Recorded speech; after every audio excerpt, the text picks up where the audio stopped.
আবহাওয়ার খবর জানতে চলে যাচ্ছি সহকর্মী মার্জিয়া প্রেয়সীর কাছে। প্রেয়সী, আজকের আবহাওয়া নিয়ে আপনার কাছে কি তথ্য আছে, আমাদেরকে বিস্তারিত জানান। সুকান্ত, আপনাকে অসংখ্য ধন্যবাদ। দর্শক, এই মুহূর্তে আপনাদেরকে আজ এবং আগামী 24 ঘন্টার আবহাওয়ার সর্বশেষ তথ্য সম্পর্কে জানাবো। আজ 28 এপ্রিল 2026 তারিখ মঙ্গলবার। আবহাওয়া অফিসের দেওয়া সর্বশেষ তথ্য থেকে আমরা দেখতে পাচ্ছি আজ সারা দেশের আকাশ আংশিক মেঘলা থাকবে এবং সারা দেশে বৃষ্টি ও বজ্রসহ বৃষ্টিপাত হওয়ার সম্ভাবনা রয়েছে। সেই সাথে সারা দেশের দিনের তাপমাত্রা সামান্য বাড়তে পারে।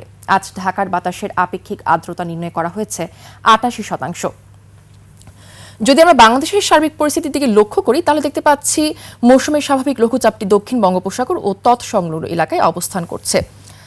বর্তমানে যদি বিশেষ কিছু অঞ্চলের তাপমাত্রার দিকে আমরা লক্ষ্য করি তাহলে দেখতে পাচ্ছি আজকে রাজধানীতে তাপমাত্রা রয়েছে 30 ডিগ্রি সেলসিয়াস, রাজশাহীতে 25 ডিগ্রি সেলসিয়াস, রংপুরে 24 ডিগ্রি সেলসিয়াস, ময়মনসিংহে 23 ডিগ্রি সেলসিয়াস, সিলেটে 25 ডিগ্রি সেলসিয়াস, খুলনায় 31 ডিগ্রি সেলসিয়াস এবং চট্টগ্রামে 29 ডিগ্রি সেলসিয়াস।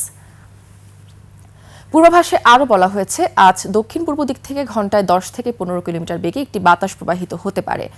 আজ সূর্যোদয় হয়েছে ভোর 5টা বেজে 26 মিনিটে এবং আজ সূর্যাস্ত হবে সন্ধ্যা 6টা বেজে 25 মিনিটে। দর্শক, আবহাওয়া নিয়ে এই ছিল আমার কাছে আজকে সর্বশেষ তথ্য। ফিরে যাচ্ছে সুকান্তর কাছে। সুকান্ত।